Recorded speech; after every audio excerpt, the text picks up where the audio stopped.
이스라엘 방산기업 LB 시스템즈가 개발한 다연장 로켓 발사기 펄스입니다. 122mm에서 370mm까지 다양한 로켓을 발사할 수 있고 최대 발사 거리는 300km로 장거리 타격 능력을 갖추고 있습니다. 또 1분 안에 발사할 수 있는 자동화 사격 시스템과 소형 트럭 등 다양한 차량에도 탑재할 수 있는 게 특징입니다.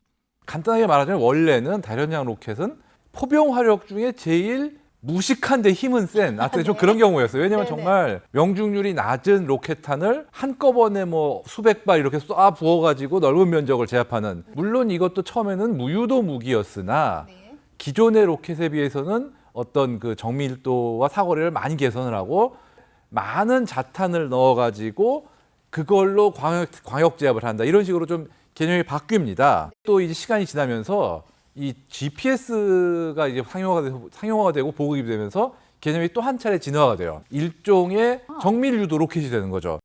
최근 펄스를 구입한 독일 정부가 펄스 발사대에 미국산 중거리 유도 다연장 로켓 시스템인 GMLRS의 로켓 사용을 희망하고 있다는 외신 보도가 나왔습니다.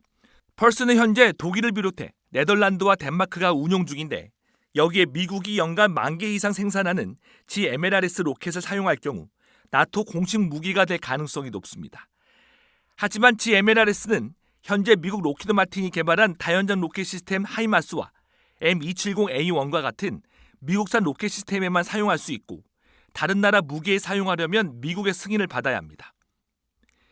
미 육군 유럽 사령관은 최근 독일에서 열린 안보회의에서 전 세계 모든 나라가 보유하고 있는 미사일을 발사할 수 있는 공통 자율 미사일 발사기가 필요하다고만 말하고 로켓 사용 여부에 대해선 입장을 밝히지 않았습니다.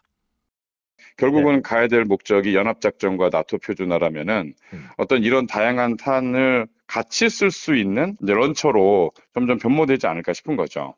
미국 입장에서는 이거를 뭐 글로벌 스탠다드로 만들어줄 수는 없는 부분이고, 그렇다고 뭐 이스라엘 펄스하고 천무하고 GMLRS하고 통합형 버전을 만들기도 지금은 쉽지 않은 단계고, 그렇기 때문에 발사대에 대한 독립, 차체에 대한 독립, 연동에 대한 독립, 요 세 개를 앞으로 어떻게 갖고 갈 거냐가 이제 유럽 각국들의 가장 큰 숙제라고 볼 수 있죠. 이에 대해 폴란드는 유럽 국가들이 힘을 합쳐 미국을 설득해 승인을 받아내야 한다는 입장입니다. 폴란드는 우리 천무 발사대를 기반으로 제작한 다연장 로켓 호마르 K 290개를 오는 2029년까지 도입할 예정입니다. 여기에 미국산 하이마스와 우리나라에서 수입한 천무 등 다연장 로켓 시스템을 최대 800개 운영할 예정인 만큼 미국의 로켓탄 호환은 절실한 상황입니다. 폴란드 입장에서는 지금 이제 GMLRS도 쓰고 천무도 쓰잖아요. 한쪽 생태계가 무너졌을 때 다른 한쪽 생태계도 살려야 되고, 그다음에 이거를 호환했을 때는 어떤 탄약의 공급에 대한 그다음에 이제 그 이후에 현지 생산에 대한 여러 가지를 고려했을 때는 안전장치를 둘 수밖에 없는 거죠.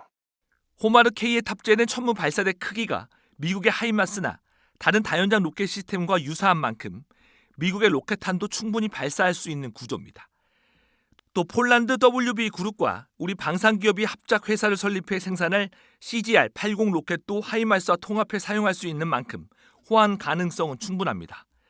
무엇보다 미국의 로켓 호환이 가능할 경우 우리나라 천무와 폴란드의 호마르 K가 다연장 로켓 시스템을 보유하고 있지 않은 유럽 시장으로의 진출이 용이해져 수출 호재로 작용할 수 있다는 전망이 나오고 있습니다.